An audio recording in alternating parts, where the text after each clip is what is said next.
That hurt. I actually just like whacked my foot. Hello, I'm Nicole. Welcome back to Knickknack Reads.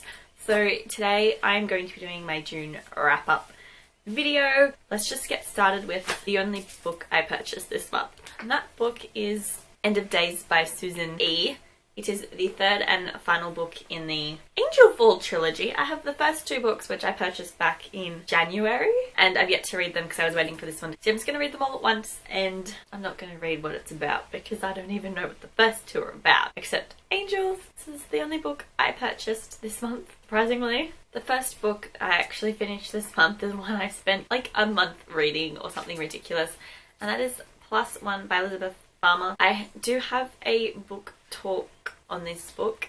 I will link it down below. Society is segregated into night and day, and people either live and work during the day or the night, and they're not allowed to cross over into the different time zones. And it's just about this 17-year-old girl. She goes and she steals her brother's baby so that her grandfather can meet her brother as day and they are night. This book wasn't what I was expecting it to be. I feel like they could have explored the world a lot more than they did. I quite enjoyed it. The second book I read in June was The Heir by Kira Cass. I read the other three books in the selection series and this is the fourth one and I really enjoy them. First female heir to the throne, and she's got to have a selection process of like 30 guys. I much preferred Princess Edlin to America Singer, who is her mother.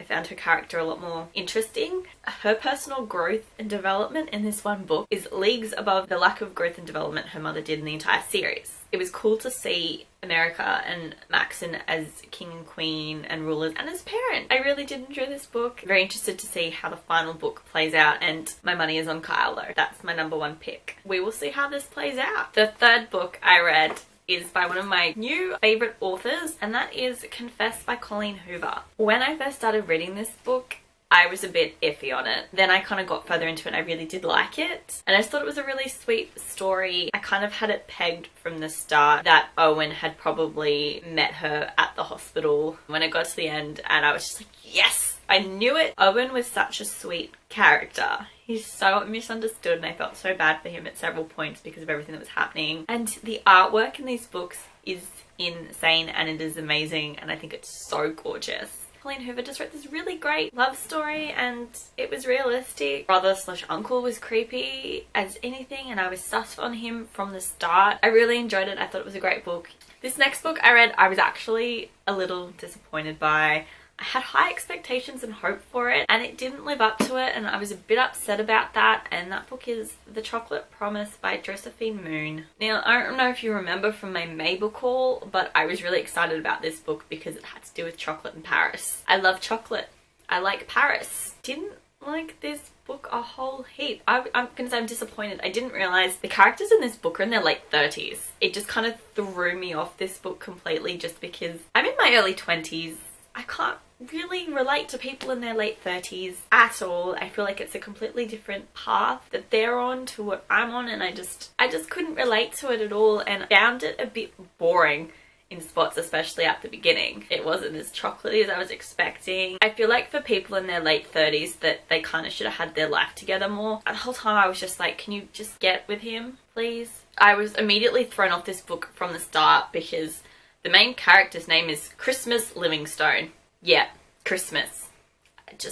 Christmas is a holiday, not a name. I didn't particularly want to keep reading it because of that. I didn't find it as engaging as I was hoping to find it. I had high hopes and it didn't live up to it, and there was no one covered in chocolate. Found it a bit of a letdown. The next book I read this month, I've done a book talk on. Next one in the series, a lot of people are like, why are we bringing out this book? There's no need for it. And I saw it at my work for $8 and I just went, well, it's $8. Why not? And that is Grey by E.L. James. Just real quick, I preferred it to 50 Shades of Grey. Christian's point of view is much more interesting than Anna's will ever be. He's the more interesting character as far as I'm concerned because he actually has a life built. I would have liked to have found out more about his childhood because it's not covered really in the 50 Shades of Grey series. I'm a little disappointed because of that. It was okay. I don't necessarily think you need to read it. It was probably my favourite one in the series if I was to have a favourite. But I don't because I'm not a big fan of this series at all. Next book I read in June, I've also just put up a book talk on it, is Article 5 by Kristen Simmons. It's a dystopian young adult novel. I found it was so fast paced pretty much from the get-go. Stuff is going down, like, you know, her mum is arrested for page 5. They're breaking out of places, they're on the run constantly. War-ridden world, like the war has just happened and they're in the aftermath of it, and there are all these new rules and curfews in place and statutes, and if you break them, you're essentially, if you're under the age of 18, you are sent rehabilitation centres. I can pronounce that word today. They try to send you back to the 1950s pretty much mindset. So it's their very old traditional values, and that is what they focus on. If you're over the age of 18, you are sent to a trial and you pretty much don't win your trial. You are found guilty and then they execute you. It follows Ember Miller. Her mom is found guilty of one of them, so it's their journey. I thought it was brilliant. I loved every moment of it. Like I said, I have a book talk on it. If you want to find out more, I will link it down below as well. I know why the third book is called Three Fingers. I have worked that out, so it's okay. I know why it's called 3 now. Makes sense. So obviously, the last book I have read, okay, I'm still reading it. I have like a chapter to go, so I'm going to put in here anyway, and that is Breaking Point, which is the sequel to Article 5. I am thoroughly enjoying this one as well. I can't decide which one I prefer more, which is interesting because normally I'm like, no, for the first one, I prefer the second one. I can tell you hands down. And I'm still really enjoying the series, and it's actually in this one where you find out what 3 is.